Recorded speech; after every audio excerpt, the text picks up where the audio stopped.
Então, o propósito primário do jejum, ele é buscar intimidade com Deus.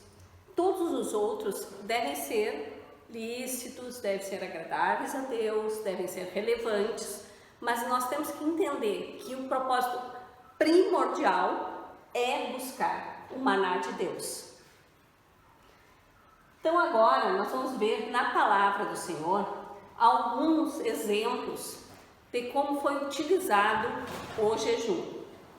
Então aqui em Esdra fala sobre a busca de proteção. Esdra proclamou um jejum junto ao rio de Ava, pedindo a proteção e as bênçãos do Senhor sobre a sua viagem. Isso está relatado lá em Esdra, capítulo 8, para suportar sofrimentos. Então Davi, quando ele foi falsamente criticado, acusado, ele buscou através do jejum a justiça de Deus. Também Davi, quando teve luto pela vida do rei Saul e de Jonatas, ele também fez um luto para se fortalecer e para aflições. Então Davi, quando ele teve o filho de Betsabá e esse filho adoeceu, ele jejuou pedindo, providência divina, pedindo que Deus desse saúde para aquele filho.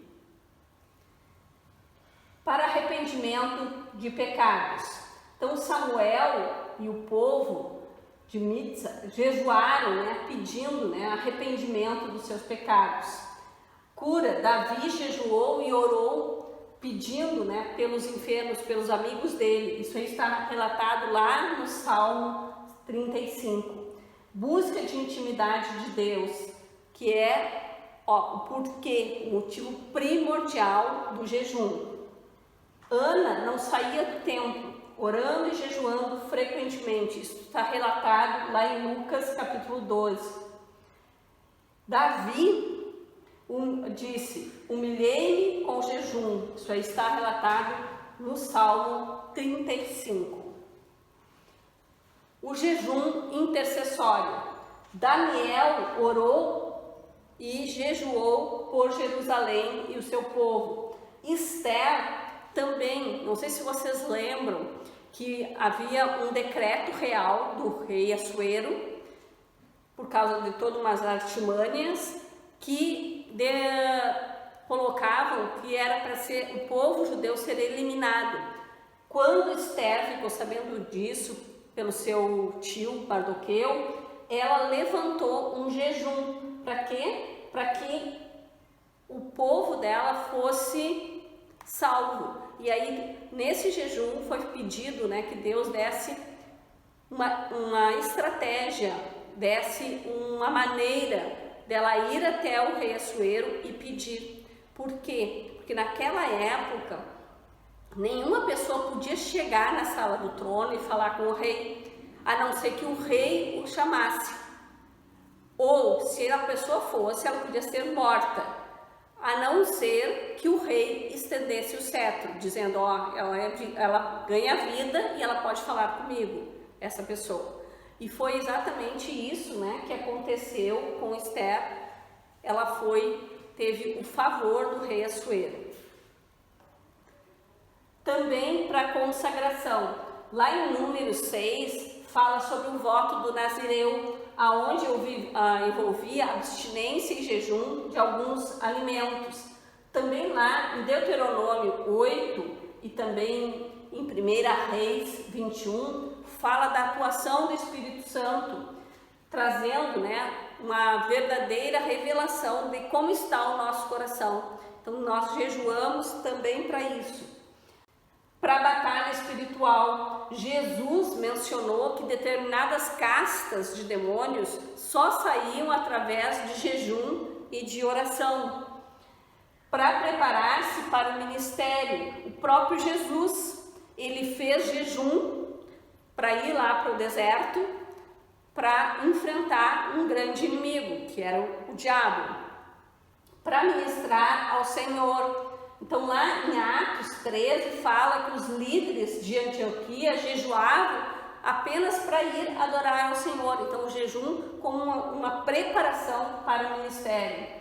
para enviar ministros. Então aqui, além de impor as mãos, eles jejuavam para enviar e comissionar os ministros, para estabelecer o presbitério e também para a autoridade de governo nas igrejas locais. Isso está relatado lá em Atos, capítulo 14. Então, como nós devemos fazer jejum? Quando jejuares, então, começa aqui, presta atenção, não é se jejuares, é quando jejuares. O se é uma conjunção condicional, pode fazer ou não, tem uma condição, mas o quando, ele é temporal, ele é pragmático, ele é, na verdade, uma ordenança. Quando jejuares, não vos mostreis contristados como os hipócritas, porque desfiguram o rosto com o fim de parecer aos homens que jejuam. Em verdade vos digo que eles já receberam a sua recompensa. Mas tu e eu, porém, quando jejuarmos, unge a sua cabeça, lava o rosto, com o fim de não parecer aos homens que está jejuando, mas sim a teu pai em secreto, que o teu pai vê em secreto e ele te recompensará. Então aqui Deus está nos ensinando que nós não devemos fazer um jejum religioso para homens, e sim para ele. Mas também outro ensinamento não é se jejuarmos, e sim quando jejuarmos. Jejum é uma ordenança. Como se preparar para o jejum? Então, o jejum, nós necessitamos estar cheio do Espírito Santo. Nós temos que nos preparar para esse momento de consagração. Então, se nós formos crianças, então primeiro nós temos que entender que criança, pelo Estatuto da Criança e do Adolescente, o ECA, é até 12 anos. Crianças, gestantes, idosos e pessoas que estão com uma doença momentânea ou uma doença crônica, ela deve consultar um médico. A maioria das pessoas coloca que esse jejum não é ideal para a criança, a não ser por orientação médica. Examine as suas intenções. Lembrem-se, o jejum tem que ser largo, tem que ser lícito, tem que ser agradável a Deus e tem que ser por algo relevante. Então nós temos que pedir para Deus, olha para mim, olha para isso que eu estou pedindo, vê se isso aí é uma coisa que realmente nós devemos pedir. Está dentro daquilo que Deus quer, que seja agradável a Deus. Entregue a nossa vida plenamente para Jesus, o senhorio da nossa vida. Que Deus também fale conosco se o nosso coração está em pecado, que a gente possa pedir perdão, que Ele sonde o nosso coração, para que a gente possa se preparar para esse tempo de jejum, para esse tempo de consagração. O que fazer então durante o jejum? Orar, nós devemos orar. Oração e jejum são casadinhos. Medite na palavra do Senhor. Então não é só ler a palavra do Senhor, é meditar na palavra do Senhor. É pedir para o Espírito Santo trazer revelação sobre a palavra do Senhor. É abrir o nosso entendimento, é abrir o nosso coração, é expandir aquela mensagem para a nossa vida. Também nós devemos meditar em Deus, nos atributos de Deus, no amor, na benignidade de Deus, na sabedoria de Deus, na bondade, na compaixão dEle, na graça dEle, no amor. Temos que ter expectativas em Deus, que Deus olhe para nós, olhe para aquilo que a gente está pedindo, está colocando diante dEle, que Ele responda para nós a nossa expectativa. Também nós não devemos subestimar a oposição, tanto da nossa carne quanto a oposição espiritual. A nossa carne vai reclamar assim, porque ela diz, não, eu estou muito confortável aqui, comer, estou bem, não quero fazer esse tal de jejum. Então vai dar dor de cabeça, sim, vai dar dor de estômago, sim, vai ficar desconfortável, às vezes dá sono, às vezes dá insônia, sim, ou é o corpo berrando, dizendo, não, mas se mantenha firme no jejum.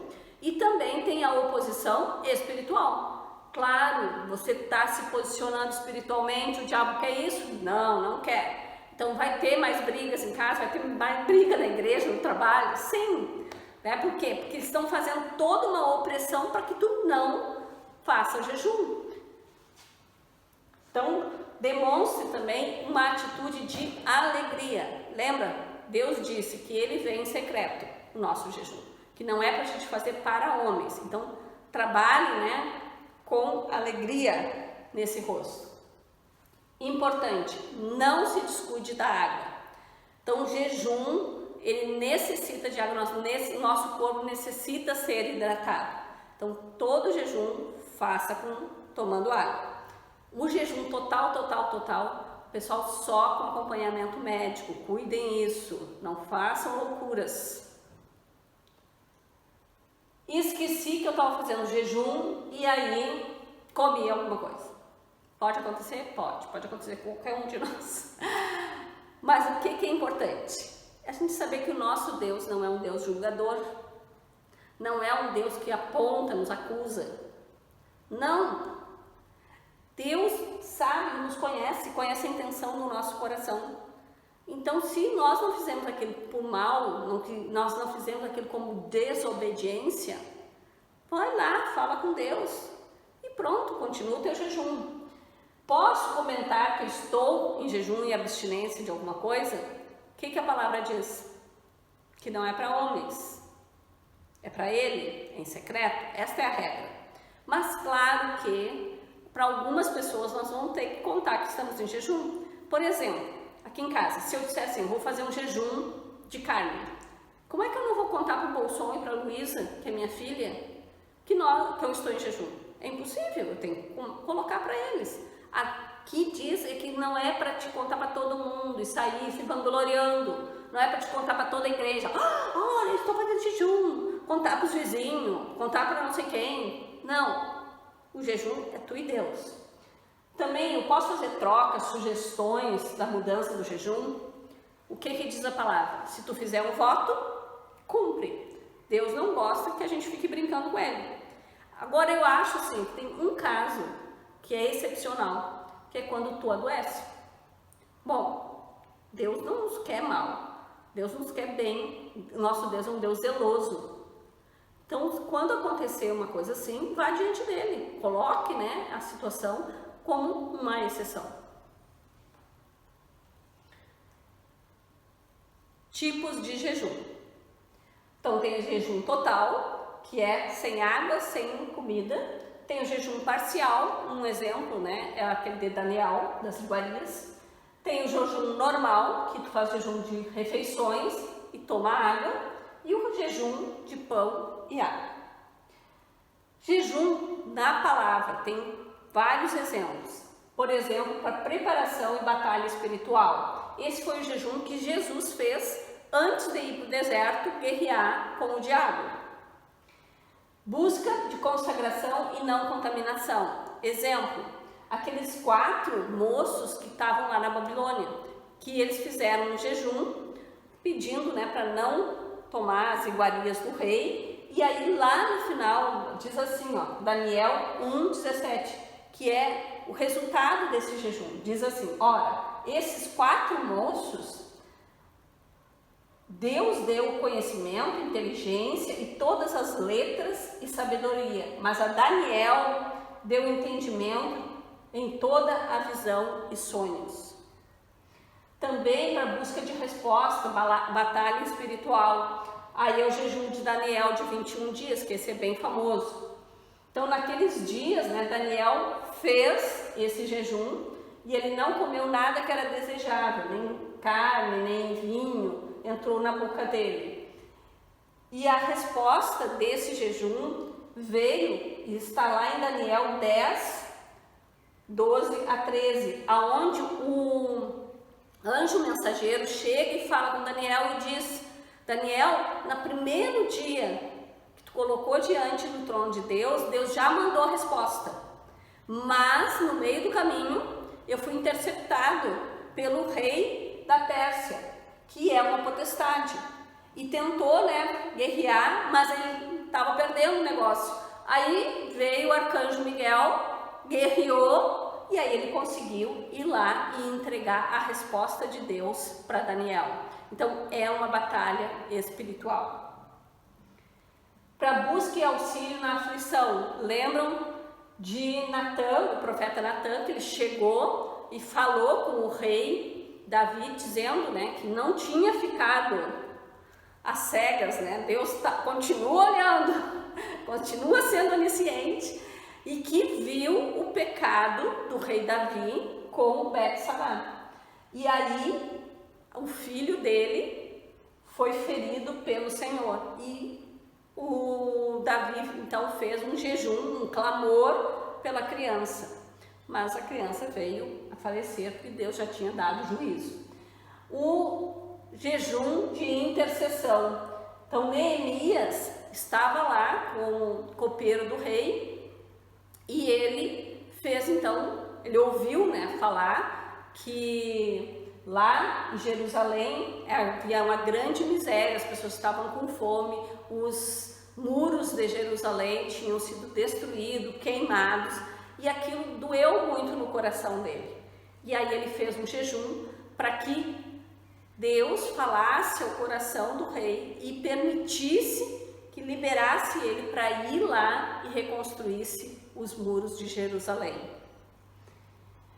Busca de estratégia do decreto real. Esse aqui a gente já conversou um pouquinho, né, sobre Esther. Então, um decreto real, nem o próprio rei podia anular. Então, a Esther, ela jejuou junto com todo o grupo, né, de judeus, pedindo estratégia de Deus. E Deus deu uma estratégia para a rainha Esther, onde ela foi lá, convidou o rei Assuero para 3 jantares, e aí no último jantar o rei Assuero disse que o que ela quisesse, até a metade do reino ele daria para ela. E aí ela nesse momento ela se posicionou e falou, né, sobre esse decreto que estava para eliminar todos os judeus e que ela era judia.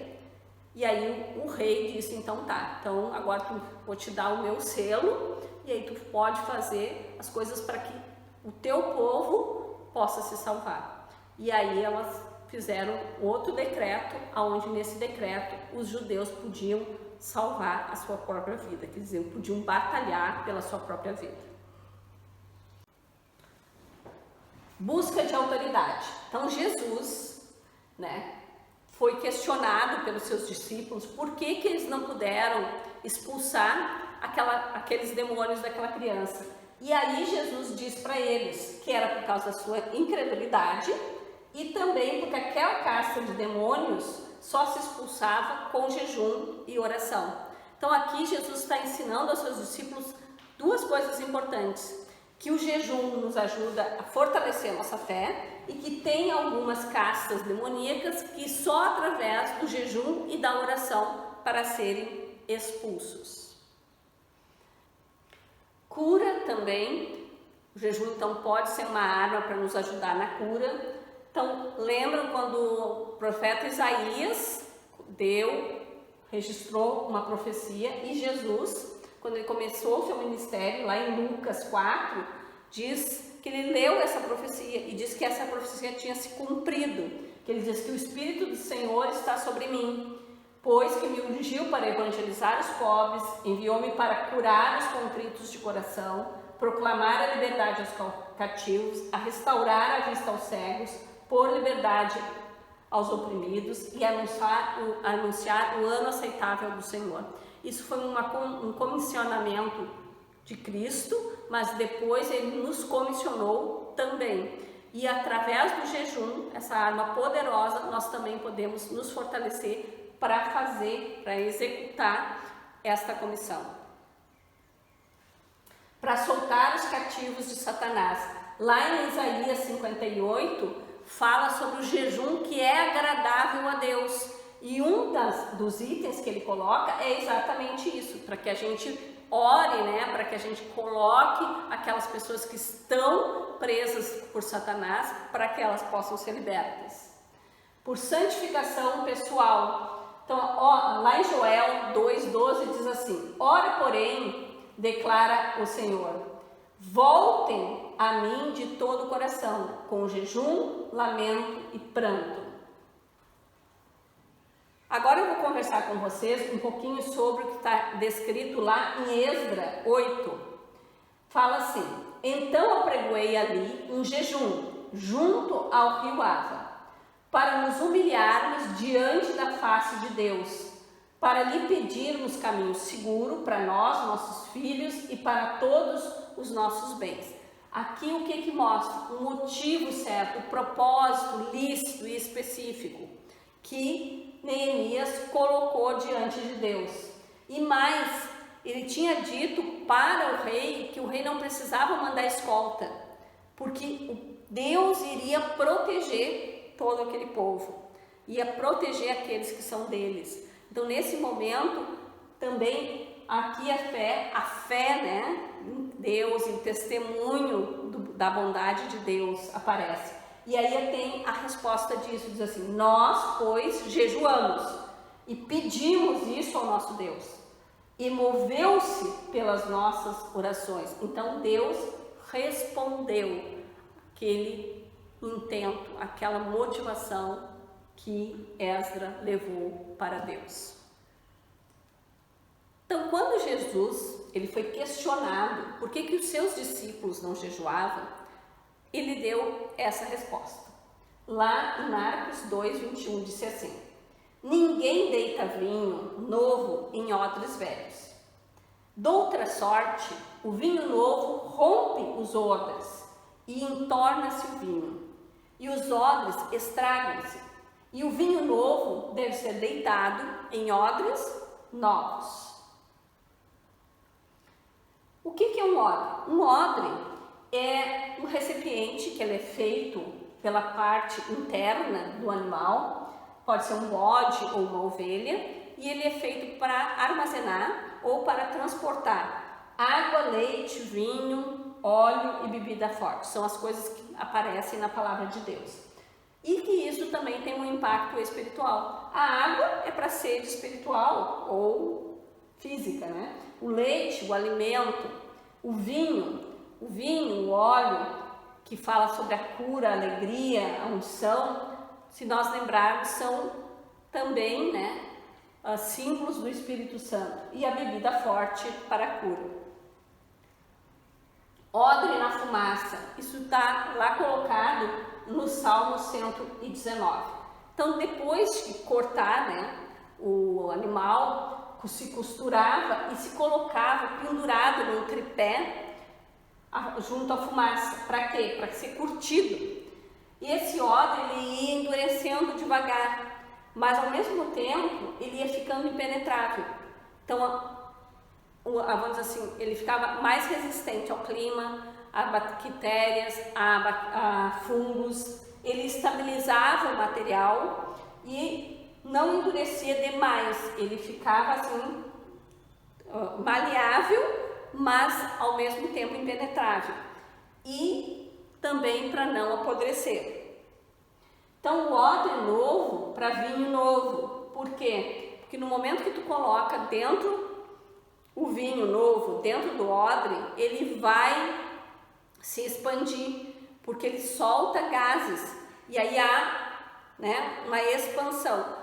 Se o odre está velho, ele não se expande, ele não tem essa elasticidade. Já o odre novo tem essa elasticidade e aí não rompe. Isso se torna, né, uma das coisas porque odre novo, vinho novo. Não se põe vinho novo em odres velhos, ressequidos. Então, como restaurar esses odres velhos? Diz que eles pegavam os odres velhos, colocavam dentro da água para amolecer, depois eles tiravam da água, eles escovavam tudo e passavam óleo. Se vocês olharem, isso também tem um impacto espiritual. Então, quando a gente fala, né, de colocar na água, é um novo nascimento. Quando nós entregamos a nossa vida através da fé e da graça, nós reconhecemos Jesus como nosso suficiente Senhor e Salvador. e nós vamos para a imersão da água do batismo. Ali nós nos amolecemos, né? E nos purificamos. Depois nós se tornamos mais maleáveis, nós somos escovados por Deus, né? Temos que tirar as impurezas e depois nós somos selados pelo Espírito Santo, que é o presente que Deus nos dá no momento que nós o aceitamos como Senhor e Salvador das nossas vidas. Odres velhos, vinho novo, o que acontece? Puf, rompe, né? Extravasa tudo, estraga tudo. Odre velho é a nossa velha criatura, nossa velha estrutura, aonde os frutos são os frutos da carne, tipo a lascívia, a glutonaria, a idolatria, e isso tudo traz a ira de Deus sobre a nossa vida e sobre a nossa casa. Lá em Colossenses fala assim: mortificai, pois, os vossos membros que estão sobre a terra, a fornicação, a impureza, a afeição desordenada, a vil concupiscência, a avareza, que é a idolatria, pelas quais vem a ira de Deus sobre os filhos da desobediência. E aí Deus nos dá um instrumento, uma arma chamada jejum, que trabalha no nosso domínio próprio. Mas como nós vamos quebrar essa velha estrutura? Nós vamos imaginar uma barra de ferro. Então, uma barra de ferro, se a gente colocar uma gota de água nessa barra de ferro, não acontece nada, ela continua firme e forte. Agora, no momento que nós pingarmos várias gotas de água no mesmo lugar, por um bom tempo, aquilo ali vai enferrujando, vai mexendo na estrutura e tu pode quebrar essa estrutura. A mesma coisa através do jejum. Nós podemos fazer jejum uma vez só, né? Nós temos que fazer jejum como algo que faz parte da nossa caminhada com Cristo. Aí lá em Joel fala, em Joel 2,12 diz assim: ainda assim agora mesmo diz o Senhor, convertei-vos a mim de todo o vosso coração, e isso com jejum, choros e pranto. Rasgai o vosso coração e não as vossas vestes. O que Deus está dizendo aqui? Que não adianta um jejum religioso. Na verdade, Deus quer o nosso coração. Odre novo, vinho novo. Então, a nova criatura que nós passamos a ser através da fé e da graça de Deus, vem com um presente, que é o Espírito Santo. Aí, através disso, flui os frutos do Espírito Santo na nossa vida e nós somos reconhecidos como filhos do Altíssimo. E temos o novo de Deus na nossa vida. Fizeram seus corações como pedra de diamante, para que não ouvissem a lei, nem as palavras do Senhor dos Exércitos. Enviara pelo seu Espírito por intermédio dos primeiros profetas. Daí veio a grande ira do Senhor dos Exércitos. Isso está lá em Zacarias, capítulo 7, que fala que o povo estava tão endurecido, com um coração de pedra, de diamante. E aí ele diz que Deus, né, e aconteceu assim, que Deus, né, clamou por eles e eles não ouviram. Mas também agora, eles clamam e ele não ouve. Claro, Deus chamou, clamou, exortou e eles não ouviram. E Deus está dizendo assim: se tu está com esse coração de pedra, esse coração de diamante, tu precisa pedir um novo coração. E tu pode usar o jejum para quebrar essa estrutura.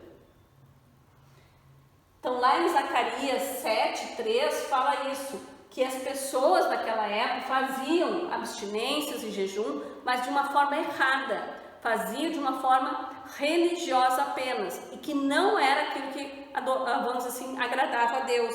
E ele mesmo dá a resposta, diz assim: o que me agrada? Me agrada que tu executai juízo perfeito, mostrai piedade e misericórdia aos irmãos, não oprimas a viúva, o órfão, o estrangeiro, nem o pobre. Não intente o mal contra o teu irmão. Lá em Isaías 58, Deus fala com o povo e pergunta e questiona o povo e diz assim: seria este o jejum que eu escolheria?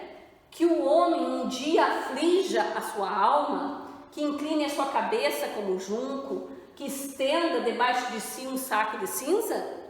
Se amaria tu isso de jejum e dia aprazível ao Senhor? Então Deus está questionando o povo e está dizendo: não é isso, não é isso que eu quero. O que eu quero? Eu quero que tu soltes as ligaduras da impiedade, eu quero que tu desates as ataduras do jugo, eu quero que tu deixe livres os oprimidos, eu quero que tu reparta o pão com o necessitado, eu quero que tu recolha os pobres, os abandonados, os que precisam de consolo na tua casa. E Deus, nesse mesmo capítulo, Ele dá o que Ele quer. Se tu fizer o jejum conforme Ele deseja, o que tu vai ganhar? Ele diz assim: então romperá a tua luz como a alva, a tua cura apressadamente brotará, a tua justiça irá diante de ti, e a glória do Senhor será a tua retaguarda. Então tu clamarás e o Senhor te responderá. Olha que coisa linda. Deus diz assim: se tu fizer o jejum que me agrada, se tu usar essa arma poderosa que eu estou te dando, tu vai sair das trevas para a luz. A tua cura apressadamente virá. Tu terás justiça e Deus irá te guardar e tu terás a resposta do Senhor ao teu jejum. Deus, através da sua palavra, Ele já nos deu a sua direção. Cabe agora a nós, a mim, a ti, fazermos isso, colocarmos essa prática na nossa vida, na nossa caminhada cristã. Então cabe a você decidir qual o caminho. Cabe a mim e a ti, se a gente vai abraçar essa ferramenta poderosa em Deus, que é o jejum. Um beijão, e até a próxima.